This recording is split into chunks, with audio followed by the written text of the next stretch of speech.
Hello and welcome to a pro basketball show with me, Andrew Willett.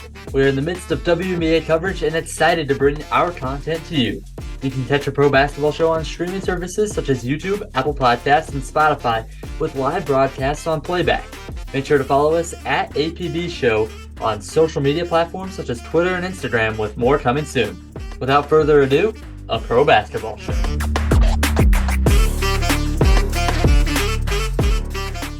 Hello and welcome to a pro basketball show. We are getting set and ready for the WNBA season, and today we are going to talk about a team that has been very busy this offseason, trying to find the right formula around one of the league's brightest stars, the Dallas Wings. And to talk Wings, I am happy to welcome to the show Sam Hale.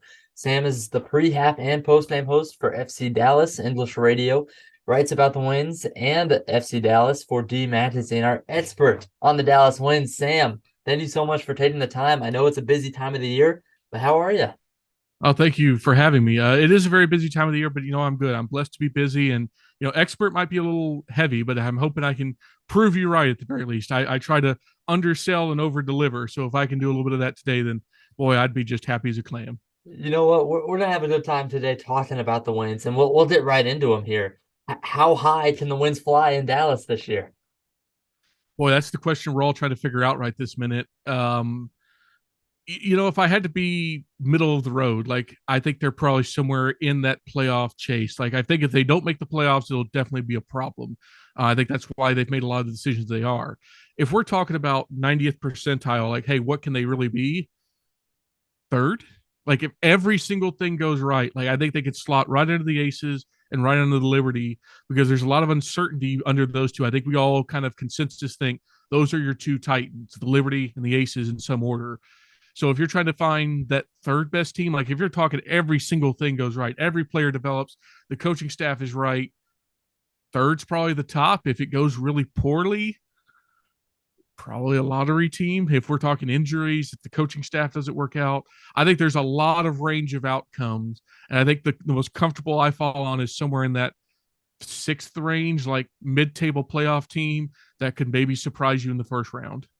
So, Sam, we've been doing these previews, and I have just been – the Dallas Wings are one of the teams that I have had so many questions about, so many curiosities as I really dove into their team. And I think we'll start by going through their offseason. But before that, I want to take a step back to last season for the Dallas Wings, where they finish as the sixth seed just a year after finishing as the seventh seed. So back-to-back playoff berths. At 500 records, so not perfect, not great. They do have the fourth best offensive rating, ninth best defensive rating. So I'm curious, what were some of your takeaways from a year that was a few injuries here and there, but just kind of didn't seem to figure it out until the very end? Yeah, it's weird that a season could be a success and a disappointment, right? And I think that's very much what Dallas was dealing with. Making the playoffs for a second straight year, winning a playoff game, those are all very good things. But you mentioned it's a defensive first coach, and now Vicky Johnson, who's moved on, but you're ninth in defense, and you're good at offense, but you didn't really. The gap there was pretty substantial in that way. So I'm glad that they won a playoff game. I think they made some positive developments. Tara McCowan being numbers 1 and 2 on that list, her emergence those last about 15, 20 games was outstanding. Arike getting hurt, I think, was such a dagger for their playoff hopes, and they just never quite figured out how to recover from that. Credit to Connecticut, who just had a fantastic season and really made them work for it and just exploited their weaknesses. So I think you can easily call the season a success because they made the playoffs again. They won a game, which they hadn't done in almost 2 decades. But it's also a disappointment because the roster was primed for more, and it cost a coach her job, and it caused a ton of roster turnover. So in a duality sense, it was both a good thing, also really a disappointment as well. And I think, like you mentioned, the top of that roster turnover starts with head coach Vicky Johnson. Like you said, It's a very great way of putting that. Hard to have a season that is both a success and a failure. But that really was the 2022 Dallas Wings campaign.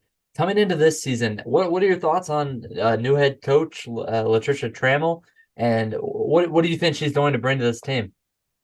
So LT is a very interesting hire. I would argue it's one of the more interesting hires, and that's the word I want to use because quality is going to be determined by the first about, well, really season. I was having this discussion with a couple of other people the other day, and my question has always been, when you let Vicky go, because you had an option on another year and you said no, were you going to bring in someone radically different? And based on how the team has discussed it, even how LT has talked about it herself, they didn't. They brought in someone that they consider defensive first, who's an experienced assistant coach who has won at every level. She's won at the high school and the college level. Now she's looking to win at the WNBA level. But she preaches a lot of the same ethos: defense, hustle, work ethic, player empowerment, and player chemistry. A lot of the things that if you go back and look at Vicki Johnson's first press conferences and for her ethos, not that different. Now, I do think while Vicki both under and overperformed and could have been better, it was a little shocking to see her leave. But with LT specifically, I'm holding out a little bit of reservation because I think she can be the right coach. I think she profiles well. Her early returns are very good. The locker room seems to really like her. Social team definitely does, and that's not nothing in 2023. And I like that she's a winner. I like that she's won everywhere she's gone so that she's not afraid and she knows what to do.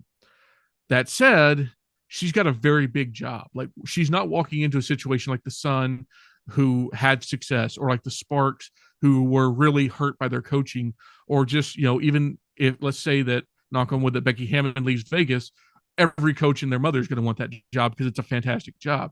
This job is both difficult, but also kind of easy because you've got a lot of talent, but it's about getting that talent to perform at the level they need to, and giving an organization that needs a lot of structure and a lot of success, something they haven't had, oh God, maybe since they weren't even Dallas, maybe closer to Tulsa or even Detroit when Bill Laimbeer was still the coach. That is taking it back a few years there, Just a Sam. little. But you mentioned a lot of talent, but also a lot of roster turnover. We're going to get into that right now, as it really was a busy offseason as the Winds move on from Alicia Gray, Isabel Harrison, Ty Harris, Marina Mabry, and Kayla Thornton, all of which made a very significant impact on this roster just a year ago, the past few years. And they're able to make, or obviously the huge trades that we will talk about in a moment.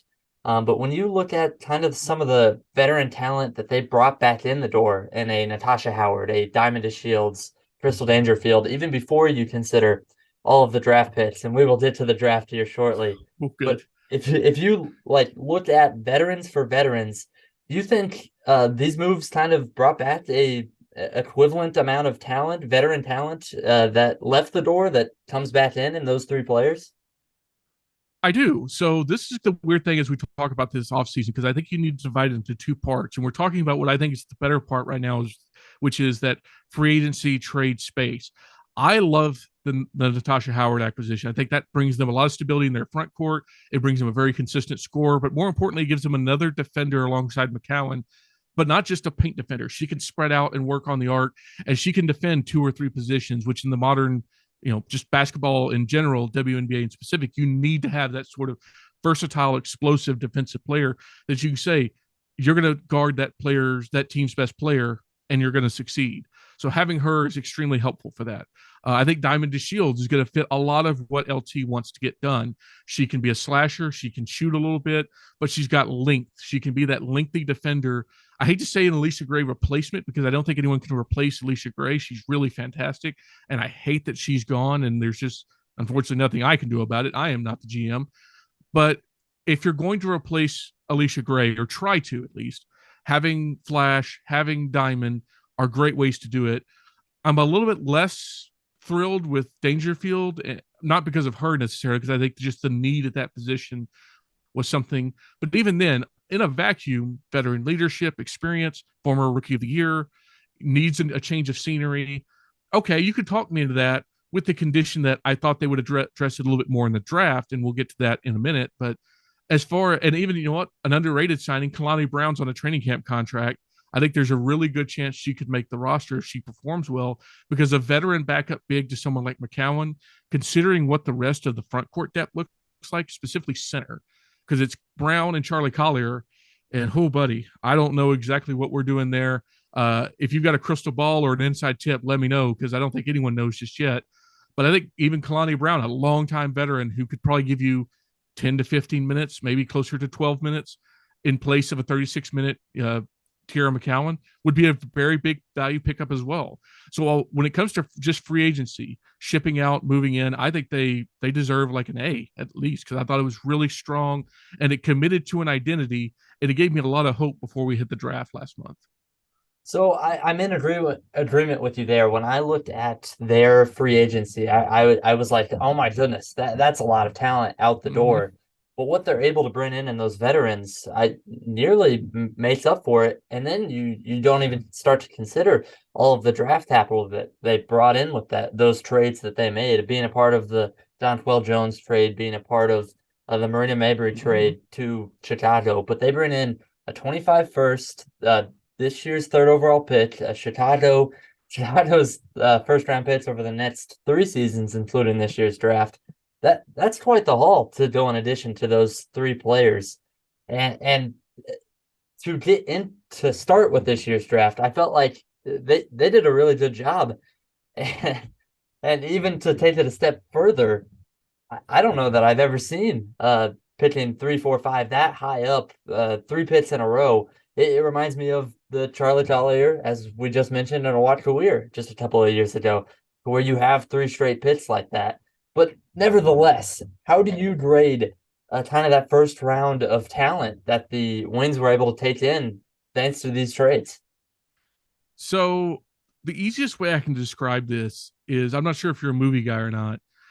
The Wings off season is Iron Man 3. It was going really well, and then it stopped going kind of well, and it leaves you kind of underwhelmed and confused. I think the first part of the offseason, we're talking about the free agents, kind of assembling a new identity, moving out some of the players that maybe either didn't reach their performance or just didn't fit what they're trying to do. We're like, okay, we're chugging along. This is good. This is good. I'm into it. And then we get to draft night, and they take Segrist, which not a huge surprise. They'd been linked to them for weeks. And look, I'm never going to complain about taking the best scorer in college basketball, allegedly. Well, at least the best one left. Leah Boston was already gone, so was Diamond Miller. So you're grabbing for like the best pure scorer by points. That's fine. You can always find, more shooting.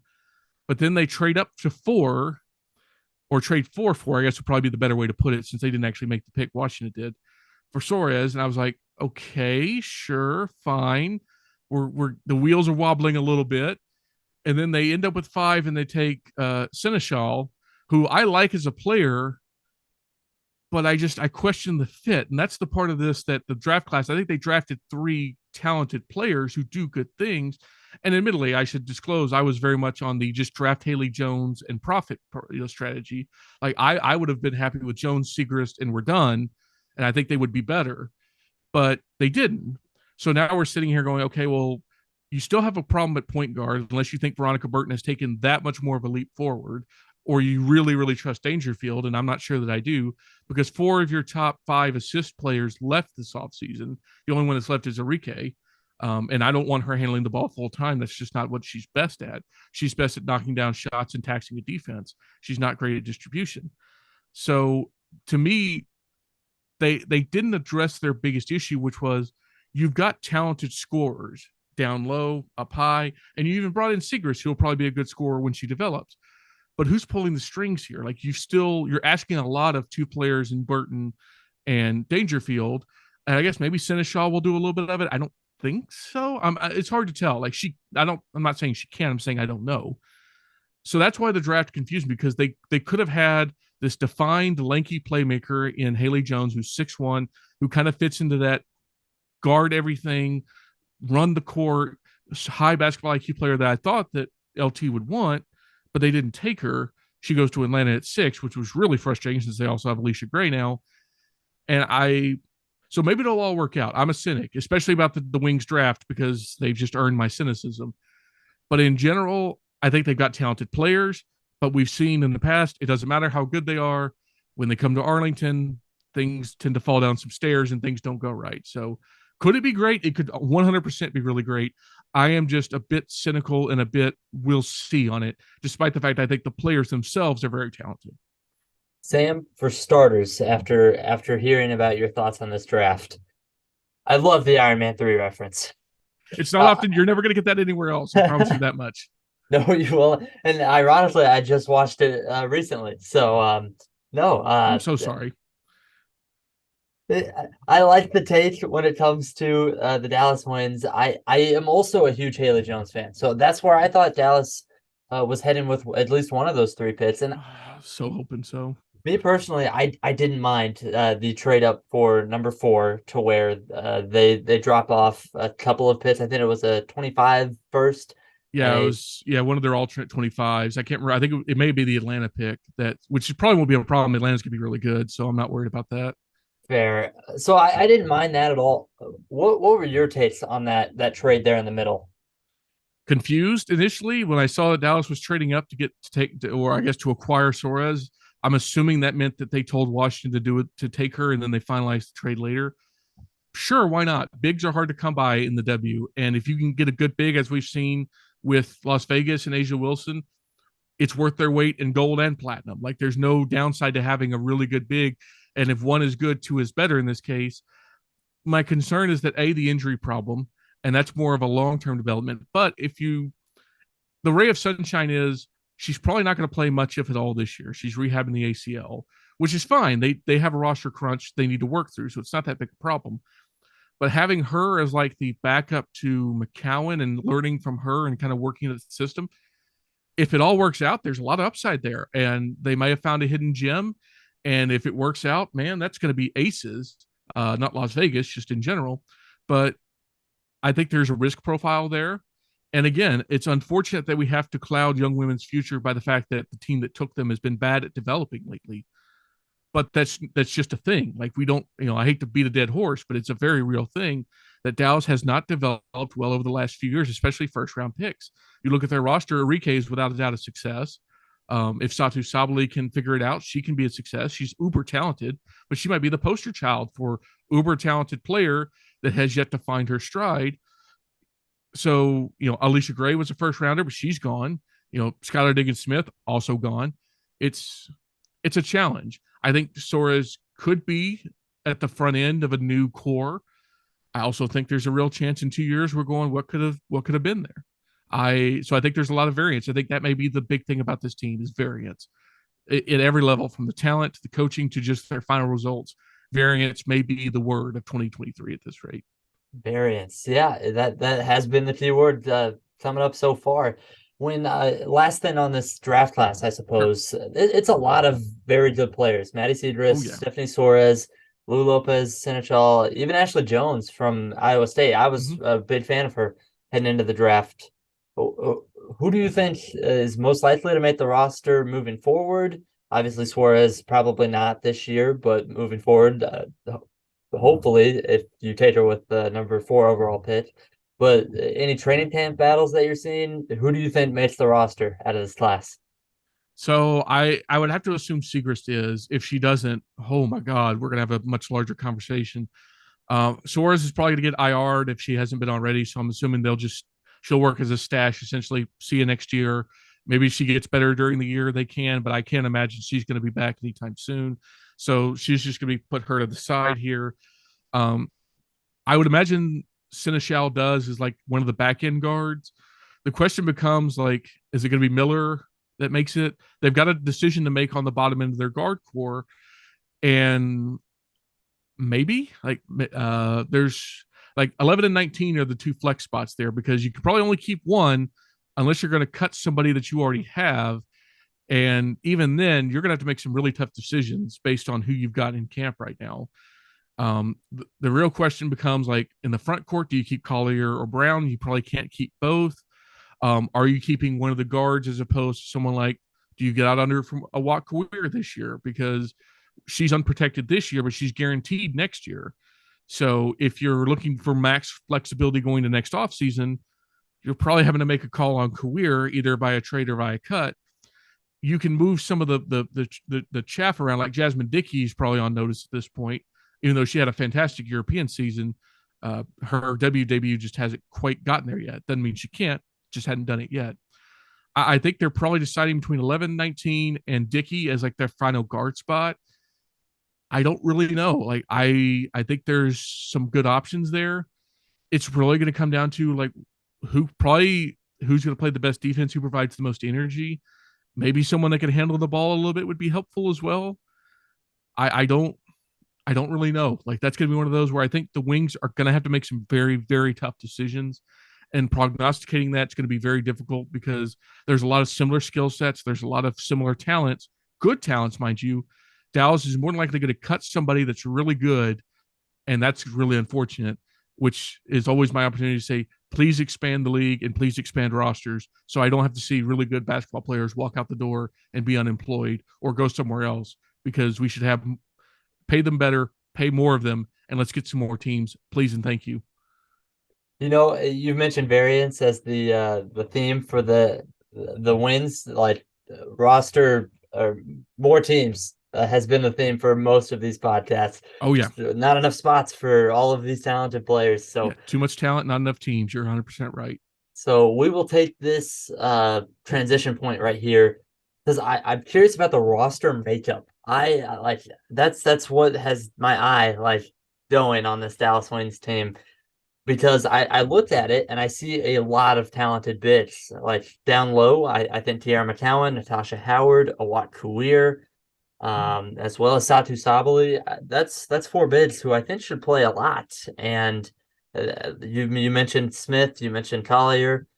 Um, so where I'm concerned is how do you think the big minutes go? Do you think it's likely that we see potentially three of those bids playing at different times? Do you think it's two bids like almost entirely throughout the season? What do you think about the minutes? I think it's some like I think at this point, based on how they've allocated resources and what they did this offseason, I imagine that McCowan and Howard are starting at your 4-5s. I imagine that Arike and Burton are starting at your 1 and 2 next to each other. And so where they're probably going to flex is that 3 spot. Are they going to want to bring in a more, are they going to want more of a scorer? Because in that case, you're probably going to bring in someone like Satu or Segrist, assuming Segrist has earned the time. Do you want more of a defender? Well, you're probably going to bring in Diamond, who can shoot, but is more going to be better, probably served as a slasher and then a lanky defender. You've got some combination options there. You could even go, if you end up keeping Kuir, you could go like supersized and shift Howard back to the 3, Kuir at the 4, who could step out and take threes, and then keep McCowan as that paint protector, that paint patroller 5. And that was something that Vicky didn't really do last year that I really wish she would have, is experiment with her lineups a little bit more. Get kind of creative with what she had. Now, sometimes she was limited due to injury. Sably wasn't always available. She didn't have the toys that LT will have this year, unfortunately. But I think LT has a lot of options. She has a lot of interesting possibilities. And my hope is that they take these unique combinations and play and really line up, match, and line up, adapt. But specifically for the front court, I think the default will end up being Howard, McCowan, and DeShields, and they're going to rotate in Sabali and hopefully Kuir off the bench, and then Brown or Collier ends up as the backup big. But I think they're going to end up using that length hopefully effectively. This is a big year for Kuir. She needs to show out. I think Collier, I'm not trying to disparage her. She's a very talented young lady who has shown great ability in college and in Europe, but just has not looked right in the W just yet. I'm pulling for her. I want her to succeed. But if the choice is we're trying to win now, Brown is a veteran. She has done it before. She kind of fits the style a little bit better that McCowan is, so you're not losing as much. I think this, if the training camp battle comes down to it, they're going to take the veteran who's a little bit easier to move roster wise, in the hope that next year Soares steps into that spot. But man, it's one of the fiercer battles in camp this year for any WNBA team is the Dallas front court, because there's a lot of talent, there's a lot of unique skill sets, and there's a lot of hard decisions to make. It has my mind spinning thinking about what could happen. And you bring up the McCowan, Howard, and Savali lineup, and I'm just like, oh my goodness. And then you even brought up Awat Kuir in there with Howard and McCowan. It has my mind racing on just kind of the possibilities. You've also mentioned the point guard spot where like you mentioned earlier, maybe Burton not so much if she hasn't taken that step yet. But also that you expect her to be the starting point guard. Do you think Crystal Dangerfield could threaten for that spot, or do you think it's Burton's to take? Oh, I certainly think she could, especially if Trammell wants to play veterans over young players. And she's kind of positioned the roster to do so. Like if you look at their projected starting five, if you swap out Burton for Dangerfield, you've got a very experienced group out on the floor. So it's funny. I tell this story every once in a while. I only received one email last year writing about the Wings about a specific player. It was about Veronica Burton because the fan base loves Veronica. I do too. I think she's a very talented young player. I think her rookie year was much better than I thought it would be. And without seeing her in live action this season, we see in training camp, we see the preseason, and that's fine, but it's not live action. It's hard to know how she's going to gel with this group. I think it's going to take time for either guard to gel with this group, which is why I think Dangerfield may end up getting the nod to start because she is a veteran. She has played at this level before at a little bit of higher level with Minnesota and some of the other teams, while Burton kind of learns and adjusts and comes in and plays that second point guard spot. But if you told me 15, 16 games throughout the season that Burton takes 20 minutes of the game and is the starter and is playing really good defense, is getting about 3 to 5 assists a game, she's probably the starter, and I'm fine with that. I would like to see a little bit more dynamism at that position. I'd like to see a little bit more of a higher ceiling because I think it's easily the weakest position in the five right now, considering the fact you've got MVP candidates at your shooting guard and your center spot, and you can have all-star calibers everywhere else. I think not upgrading point guard through the draft or substantially upgrading it in free agency was a mistake. But here's hoping I'm wrong. I want to be wrong. Please prove me wrong, everybody. But I think I could easily see a situation where Dangerfield starts the season because she's the veteran, and they slowly integrate into Burton over time as a defensive hustler, as a strong distributor, and maybe not so much as a score, but they don't really need her to score. They need her to pass. Sure. And Sam, as we get to kind of the end of this, kind of the main question with the wins, and it has been, in my opinion, for a while now, is are we building correctly around Arike Jumbuwale? And for the wins, do you think this is the right type of roster makeup to build around Arike? How do you think it could be different to help like maximize a team with her as the lead player? Theoretically, yes. This is where I tell you that the same person that has tried to build this team for the last half decade is still trying to build it, and he has failed. So I'm always going to be skeptical until I see it. And I think it's fair for all Wings fans to look at the front office and go, even if I like what you've done, that doesn't mean I should trust you until it actually happens. And that's kind of my stance on Greg Bibb. I think Vicki Johnson lost her job, not so much as a result of her performance, but her GM's performance. But since you would need dynamite to blow him out of that front office chair, I guess we're just living with it. In a perfect world, Arike becomes that dominant scorer that doesn't have to worry about ball handling. And she just comes in and says, I'm going to shoot, I'm going to drive, I'm going to make your defense make terrible decisions and open up shots and opportunities for other players.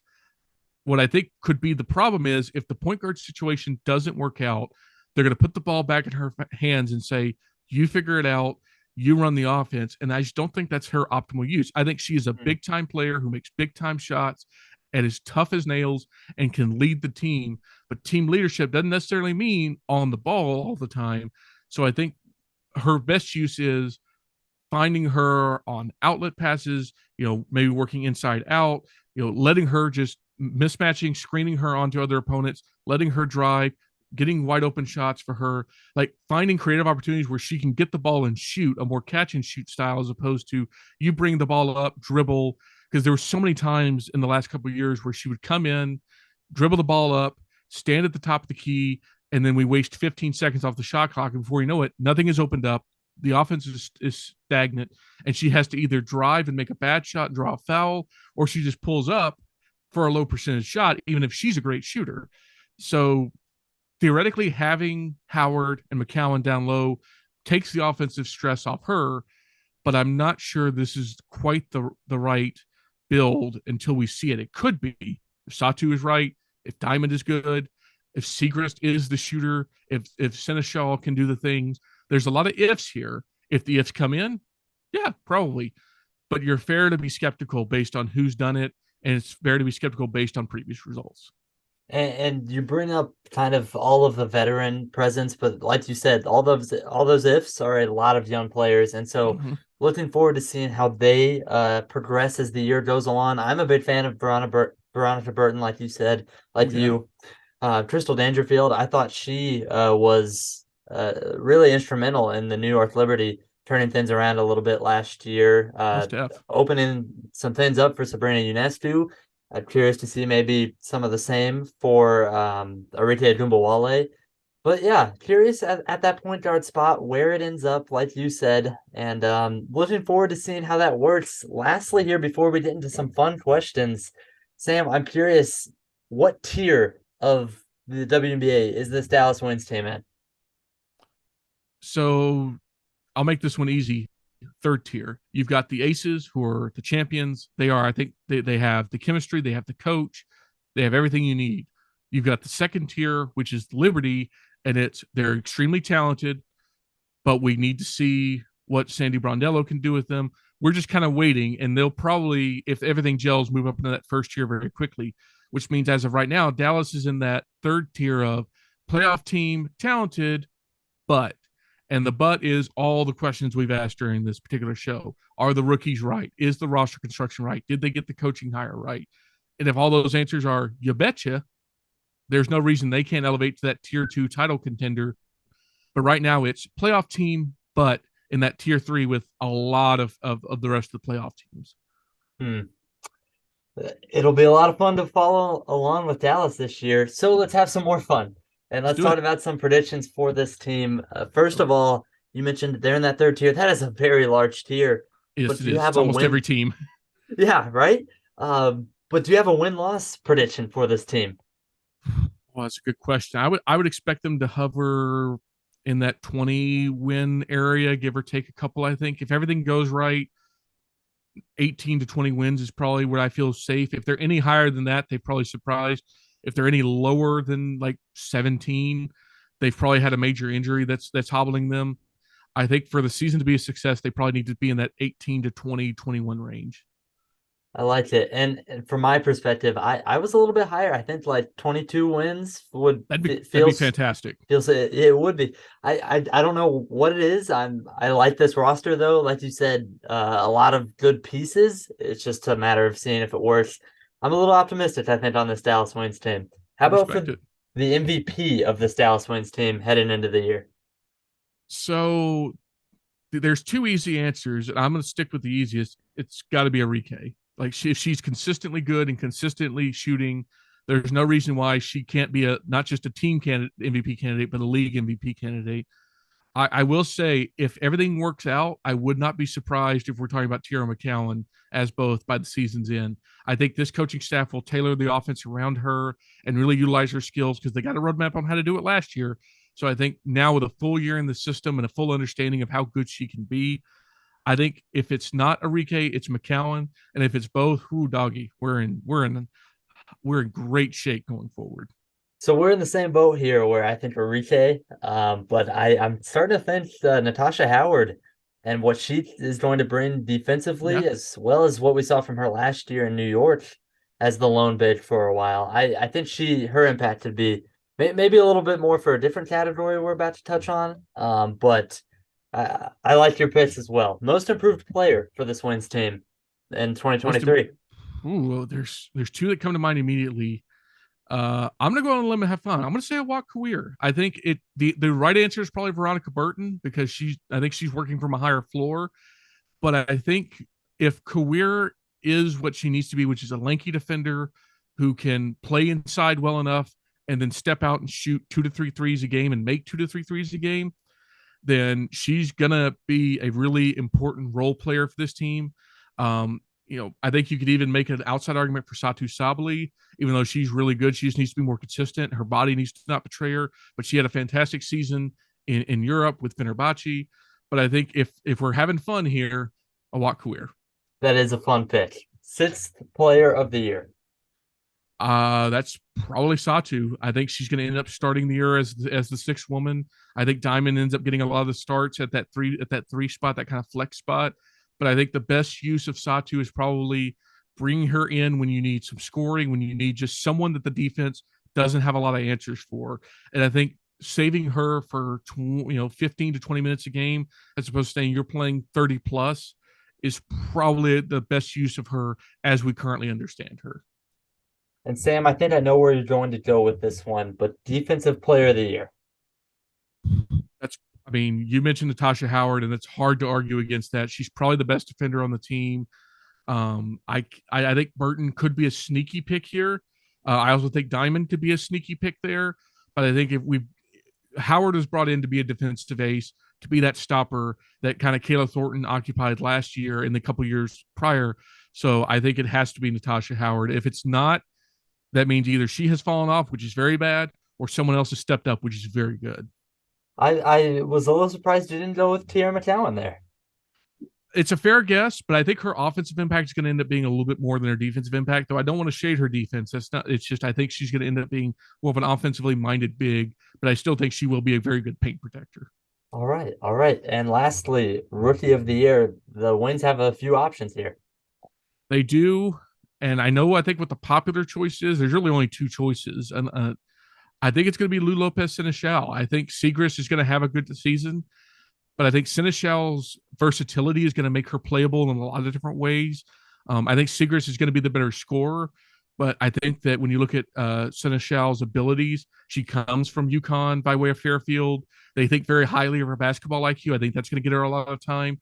And I think just her ability to win and her determination is going to be something this coaching staff really, really values and wants on the court.